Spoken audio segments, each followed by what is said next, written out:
साथियों, हमने एक दो बार जो है पश्चिम बंगाल में ममता बनर्जी के विषय में अपनी राय व्यक्त की थी। आज हम फिर उस राय को व्यक्त कर रहे हैं। ममता बनर्जी क्या अंदर अंदर से जो है धर्म परिवर्तन कर लिया है, या इतनी सीट की लालच है कि हमारे प्रदेश में चाहे जितने म्यांमार के लोग, चाहे बांग्लादेशी, चाहे जितने आकर के बसते जाएं, हमारी गद्दी जो है सही सलामत रहे। हम पश्चिम बंगाल या अपने देश के सभी हिंदुओं से कहना चाहते हैं, ममता बनर्जी को आप कतई अपना ना समझे, क्योंकि जब उनके शासन में मंदिर ढाए जा रहे हैं, मंदिर में आग लगाए जा रहे हैं, मुसलमान लोग जो नाजायज कर रहे हैं, मुसलमान लोग आतंक फैला रहे हैं, और ममता बनर्जी की सरकार कुछ नहीं कर पा रही है। आप सोचो कि एक ब्लॉक स्तर का जो है मुस्लिम जो टीएमसी का कार्यकर्ता था, और वो इतना अरब खरबपति हो गया। आप जानते हो कि ईडी का छापा किसके यहाँ पड़ता है? जो अरब खरबपति हो जाए और उसके पास बहुत जल्दी अमीर हो जाए, पहले गरीब और फिर अमीर हो जाए, तो ईडी को जब कान में भनक पड़ती है तो ईडी का छापा पड़ता है। जब ईडी का छापा डालने गए तो उनके साथ जो है सिक्योरिटी गार्ड के भी लोग थे, मिलिट्री के भी लोग थे, शायद 27-28 हजारों की तादाद ने उन सब पर एक साथ हमला कर दिया। कैसे इन लोगों ने जान बचाई थी और कैसे अपना कहां इलाज कराया? तो पहली रिपोर्ट ईडी ने दर्ज कराई, और दूसरी जो है शाहजहां शेख जो भाजपा के प्रवक्ता हैं पश्चिम बंगाल के, उन्होंने, और तीसरी एफआईआर दर्ज हुई, स्वतः पुलिस ने खुद से संज्ञान लिया। ये कितना जघन्य अपराध है कि ईडी पर हमला करना।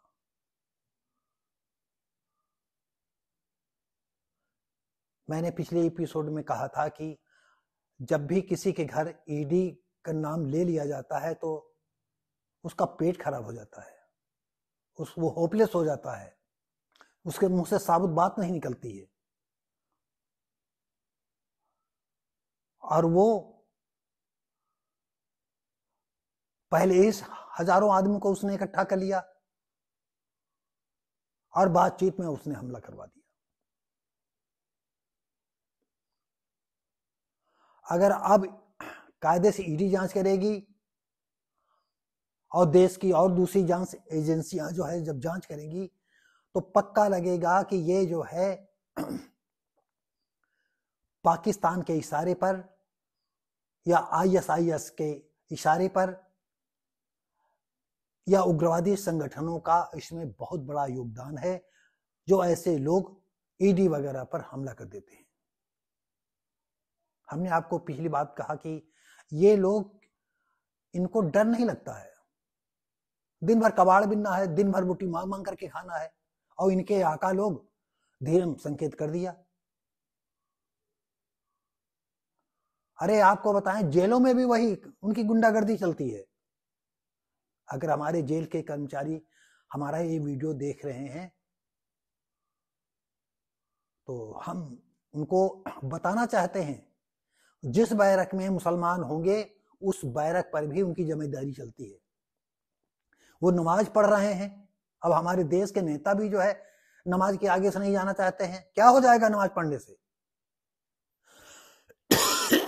हम देश के सभी लोगों से कहना चाहते हैं कि अगर नमाज पढ़ने के आगे से कुछ हो जाता हो तो मैं शिव भारती पासी देश के किसी कोने से, चाहे हजारों हो चाहे लाखों नमाजी पढ़ रहे हो, हमको भारत सुरक्षा दे और हम उनके आगे से एक बार नहीं 100 बार मैं आता जाता रहूंगा। देखे नमाज से क्या हो जाता है। किसी हिंदू में उनके तीर्थ स्थानों को अपनी शब्द कहने की क्षमता नहीं है, और वो छोटे छोटे बच्चे तुम्हारे तीर्थ स्थानों को, देवी देवताओं को अपमान किया करते हैं। सवर्ण हिंदू को जो भी कहना है शेड्यूल कास्ट पर कहना है, जैसे पाएंगे वैसे उसको निरीह जानवर की तरह उसका अपमान करते रहेंगे। तो साथियों, ये बात हम आपको बता रहे हैं कि जैसे कांग्रेस के वरिष्ठ वक्ता अधीर रंजन चौधरी ने जो है भाजपा और तृणमूल कांग्रेस को आड़े हाथों लिया और उन्होंने मांग की कि पश्चिम बंगाल में राष्ट्रपति शासन लागू होना चाहिए। और हम अधीर रंजन की आवाज में अपनी आवाज मिलाते हुए कहते हैं कि तृणमूल कांग्रेस को खत्म करके या पश्चिम बंगाल में राष्ट्रपति शासन लागू होना चाहिए। और हम माननीय प्रधानमंत्री से यह भी अनुरोध करेंगे, अगर आप सन 24 में आ रहे हैं पीएम बन करके इस देश के लिए, तो सबसे पहले घुसपैठियों को एक अल्टीमेटम, कितने दिन का अल्टीमेटम दिया जा रहा है, 1 महीने के अंदर, 2 महीने के अंदर, 3 महीने के अंदर आप हमारा देश छोड़ करके चले जाओ, नहीं जो जहां पाओ उनको गोली मार दो। और जो इनकी मदद करे उनको भी गोली मारी जाए। क्यों? सबसे बड़े गद्दार तो ये हैं, सबसे बड़े देशद्रोही तो ये हैं जो विदेशियों को अपने यहां आ करके सिर्फ धर्म के नाम पर उनको पनाह देते हैं। और वो पश्चिम बंगाल और कई रास्ते हैं वहां से प्रवेश कराते हैं और इंडिया के सुदूर देशों में उनको बसाते रहते हैं और धीरे धीरे करके वो आतंकवादी गतिविधियों में लिप्त हो जाते हैं। जहां देखो कहीं ये वारदात, कहीं वो देखो वारदात। और हिंदुओं को 33 करोड़ देवी देवता, उनका वो भला नहीं करते हैं, वो मजारों भागते चले जा रहे हैं। जहां मुर्दा दफन है, अभी हमको अच्छी तरह याद है, उन्नाव से करीब 25 किलोमीटर के आसपास आशा खेड़ा है, लखनऊ रोड पर, वहां पर एक मजार बनी हुई थी। उस रोड पर आ रही थी, रोड बनाने वालों ने उसको हटाने का प्रयास किया, बड़ा मामला टेढ़ा हुआ। लेकिन जब पुलिस प्रशासन और शासन सख्त हुआ तो उसकी खुदाई हुई, तो खुदाई में कुत्ते का पिंजर निकला था, कंकाल। ये आप सोचो कि ये कहां नहीं कहां पर जो है मतलब जो है मजार बना दे। आज से 30-35 साल पहले की बात है, उन्नाव को जो टर्म अड्डा है कानपुर जाने वाला, वहां पर उन्होंने मजार बना दी। जो 10-15 दिन उनका चला हो मैंने भी देखा। मेरी कोई हस्ती तो थी नहीं कि मैं कहूं हटाओ इसको।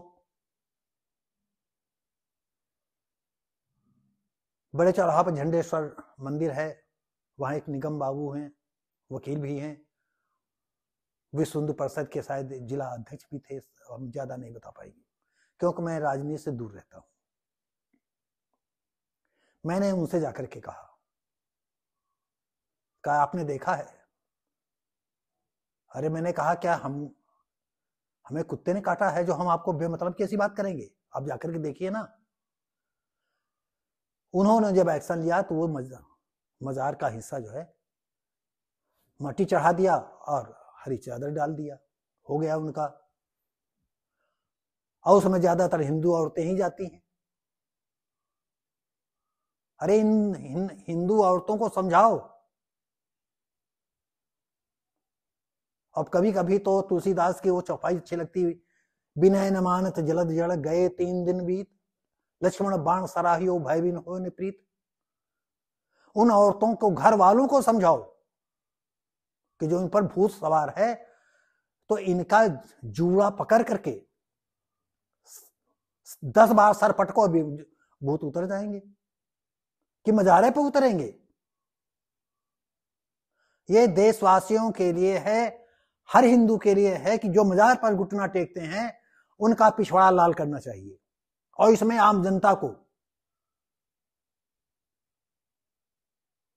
कैसे बताएं, ये मजारों में मस्जिदों में कहीं कोई ताकत नहीं। कोई मस्जिद से वो नमाज अदा करके निकलेंगे तो हिंदू औरतें खड़ी वहां लिए बेंट जैसा अपने बच्चे को लिए फूंक डलवाने के लिए। अरे ये सब आतंकवाद का ही एक रूप है, तुम्हारा कोई नहीं है, फूंक डलवाते हो। अरे डॉक्टर पास मत जाना फिर। तो साथियों, ये पश्चिम बंगाल में ईडी पर हमला हुआ, ये इसका मतलब देश पर हमला हुआ, मेरा ऐसा अपना मानना है। और अधीर रंजन चौधरी की बातें कितनी सही हैं। उन्होंने भाजपा को भी लताड़ा, टीएमसी को भी लताड़ा, और ममता बनर्जी तो वहां की सिंघनी है। उनके व्यक्तित्व पर कुछ ऐसा नहीं कहना चाहिए जो एक राष्ट्रीय स्तर की नेता हैं, अच्छा नहीं लगता है। पहनती तो वो धोती हैं, लेकिन किसी तरह से वो ऐसा नहीं लगता कि वो हिंदू लेडी है। अगर आपको ये बात हमारी अच्छी लगती हो कि मैं सही कह रहा हूं तो इस बात को चलाओ। और तुम्हारे अगर कोई परिचित पश्चिम बंगाल में रहते हो उनको भी जिंदा करो, और उन्हें पश्चिम बंगाल से एक एक हिंदू को काट करके बहा दिया जाएगा। और सबसे बड़ा आसर वोटों के माध्यम से वो राजनीति में घुसेंगे। वो भले चीफ मिनिस्टर हो, भले वो मंत्री हो, भले वो एमएलए या एमपी हो, लेकिन मुसलमान जो कह देगा वो उनको करना ही पड़ेगा। जैसे आज तक पिछली सरकारें, हमारे केंद्र सरकार, प्रांतीय सरकार, जैसे हमारे स्टेट में आप देख लीजिए, उत्तर प्रदेश में ऐसा लगता है कि मुसलमानों को बगैर पार्टी मिले सर पर बिठाए उनका काम ही नहीं चलेगा। तो जागो साथियों, पश्चिम बंगाल नहीं तो जो है ये नया बांग्लादेश बनने के कगार पर है। तो साथियों, हमारी ये बातें जो है आपको अगर कहीं किसी कोने में भी अच्छी लगती हो तो ठंडे दिमाग से सोचिए, क्या मुसलमानों के शासन में आप जी पाएंगे?